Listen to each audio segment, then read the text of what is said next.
நண்பர்களே வணக்கம். நான் ஞானப்பிரகாசம், சென்னை திருவெண்டூர்லேருந்து பேசுகிறேன். இந்த தமிழ்நாட்டுக்கு சட்டமன்ற தேர்தல் 2026 நடக்க போகுது. இதை பற்றிய என்னுடைய கருத்தையும் விமர்சனத்தையும் நான் இதில் பதிவிடுறேன்.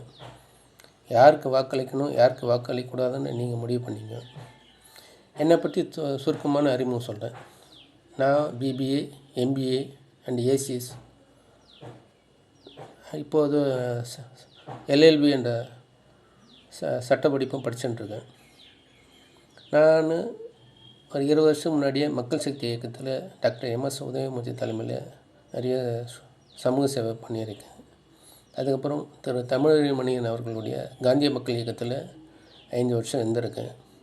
எங்கள் சென்னை திருவெண்டூரில் நான் 3000 பேர்கிட்ட பூரண மது விலக்கு வலியுறுத்தி கையெழுத்து வாங்கியிருக்கேன். இதனால் எனக்கு திருவள்ளூர் மாவட்ட மதுவிலக்கு பொறுப்பாளர் பதவி கூட கொடுத்தாங்க. நான் சட்டமன்ற தேர்தலில் பிரச்சாரமும் பண்ணியிருக்கேன், அனுபவம் இருக்குது.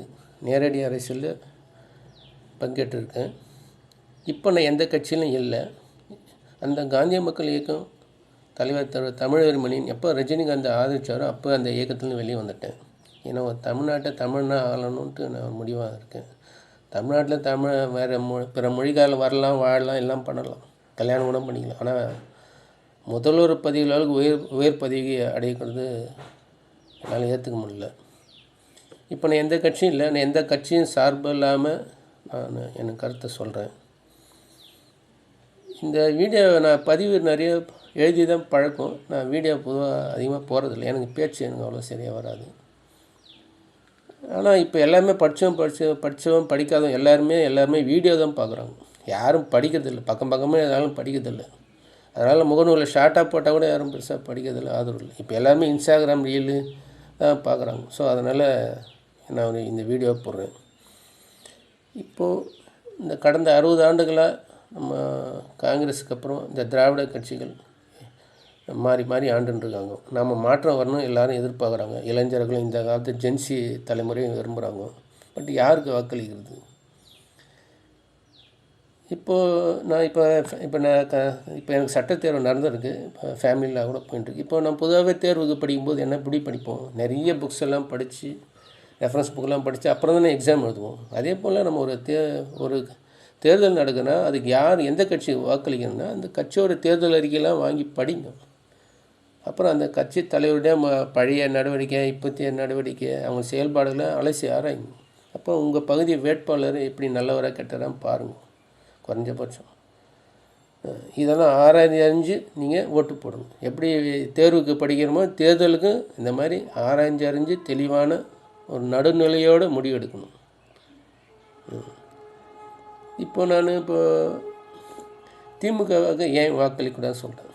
திமுக கடந்த 60 ஆண்டுகளாக மாறி ஆட்சி செஞ்சிருந்தாலும் நிறைய முற்போக்கு திட்டங்கள் கலைஞர்கள் நிறைய செஞ்சிருந்தாலும் இது பழைய திமுக, அண்ணா உருவாக்கின திமுகவே இல்லை.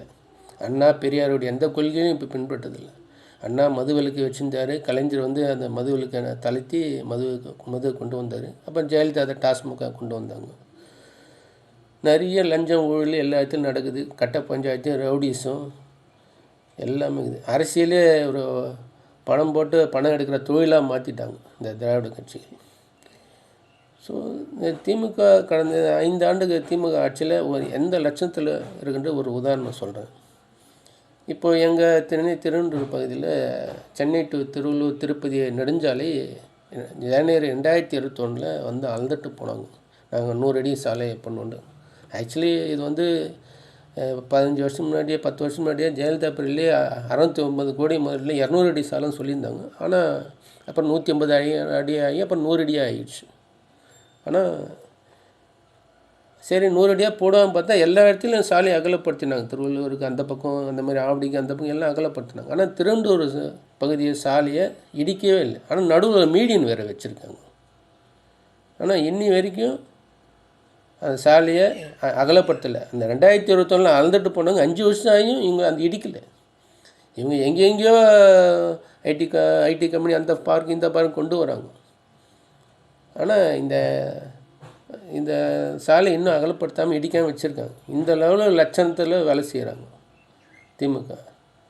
அங்கே எங்கே பார்த்தாலும் மது, போதை, கஞ்சா பாலியல் கொடுமை. ஒரு வயசு வந்த பொண்ணை வெளியே அனுப்ப முடியாத இல்லை. சின்ன குழந்தைய ஒரு 5 வயசு பெண் குழந்தை கூட யார்கிட்டையும் கொடுக்க முடியல. அந்த அளவுக்கு மோசமான கொடூரமான நிலவுது. அதுக்கு என்ன ஆராய்ச்சி, சமூகத்தில் என்ன ஆராய்ச்சி அறிஞ்சு அதுக்கு என்ன தேர்வு பண்ணணும், அதை பண்ணணும். இல்லை குறைஞ்சபட்சம் கடுமையான தண்டனையாக கொடுக்கணும். ஒரு 5 பேர் 10 பேர் தூக்கில் போடுங்க. தூக்கில் போட்டிருந்தோன்னா 5 ஒருத்தனை தூக்கு போட்டு 5 லட்சம் பேர் திருந்துவோம். அதுமாதிரி 5 பேர் 10 பேர் தூக்குள்ள போடுங்க. இப்போ 8 கோடி பேர்னா ஒரு 100 பேர் தூக்கில் போடுங்க, 50 பேர். அப்போ எல்லாமே யாருமே அந்த மாதிரி செய்ய மாட்டாங்க. ஆணவ படுகொலை எங்கேயும் நடக்குது. இப்போ திமுக ஆட்சியில் என்ன கேவலமான்ற ஒரு பட்டியலே இருக்குது. எனக்கு ஒரு நண்பர் அனுப்பிச்சார். அதில் நான் சில முக்கியமாக ஒரு 10 இது முக்கியமாக நான் சொல்கிறேன். இந்த வேங்கவேல் கிராமத்தில் மலத்தை குடிநீரில் கலந்தது, அது இன்னி வரைக்கும் குற்றவாளிகளை கண்டுபிடிச்சி தண்டிக்கலை.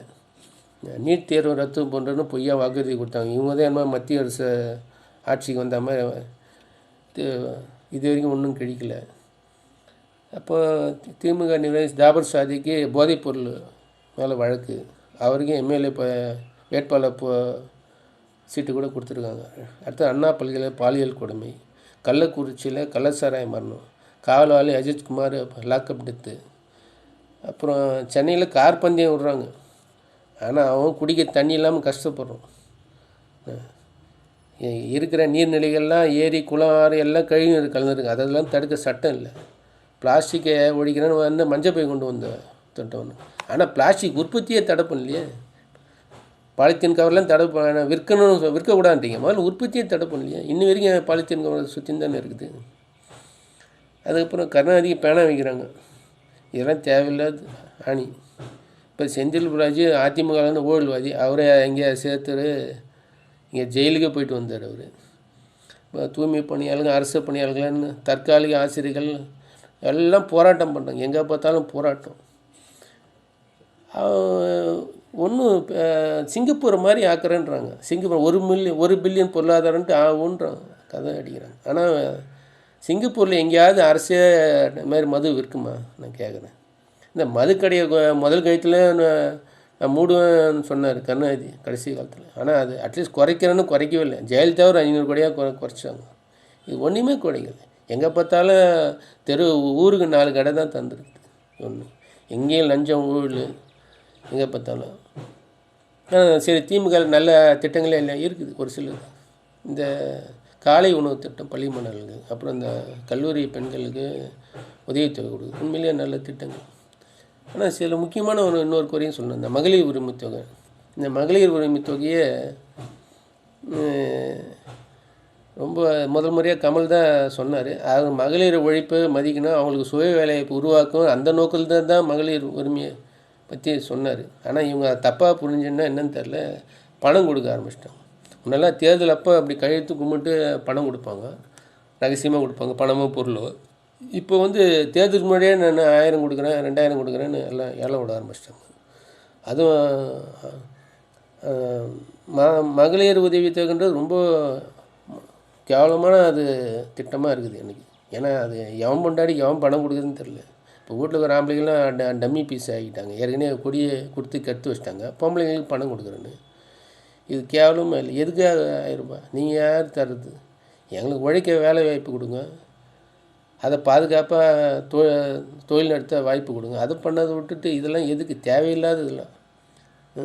இப்போ இன்னைக்கு கூட விருதுநகரில் 20 பேர் செத்துருக்காங்க இந்த பட்டாசு தொழிற்சாலையில். அதெல்லாம் ஏன் இப்போ 1000 2000 வாங்கினா போதுமா? அவனுக்கான வேலை வாய்ப்பு இல்லை, அவன் போய் பாதுகாப்பான வேலை செய்ய முடியல, அவன் செத்து கிடக்குறான். இதுக்கெல்லாம் தடுக்க சட்டம் இல்லை, சரியான விதிகள் இல்லை. இதெல்லாம் உருவாக்க முடியல. திமுக ஆட்சியில் அரசு அதிகாரிலாம் ஆட்சி செஞ்சாங்க. ஸ்டாலின் ஒன்றுமே அவர் கண்ட்ரோலே இல்லைன்றாங்க. அதனால் இதெல்லாம் நான் 8000 ரூபாய் கூப்பன் கொடுக்குறது இதெல்லாம் கேவலம். நீங்கள் வசந்தன் கம்பெனியை கடையை நடத்துறீங்க, நான் தள்ளுபடி கொடுக்குறேன், சலுகை கொடுக்குறேன்னு.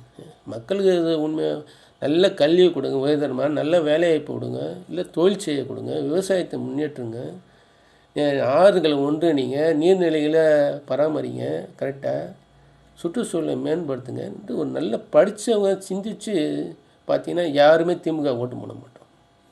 புரியுங்களா? அதனால தான் நான் 1000 ரூபாய் கொடுக்குறேன், 2000 ரூபாய் கொடுக்குறேன், அதிமுக 10,000 கொடுத்தா நான் 8,000 கொடுக்குறேன், போட்டி போட்டுன்னு கொடுக்கணும். ஸோ இந்த லட்சத்துலாம் இருக்குது. ஸோ இதை கருத்தில் கொண்டு திமுக வாக்களிப்பதில் எந்த பிரயோஜனம் என்று நான் என் கருத்தை பதிவிடுறேன். நன்றி, வணக்கம்.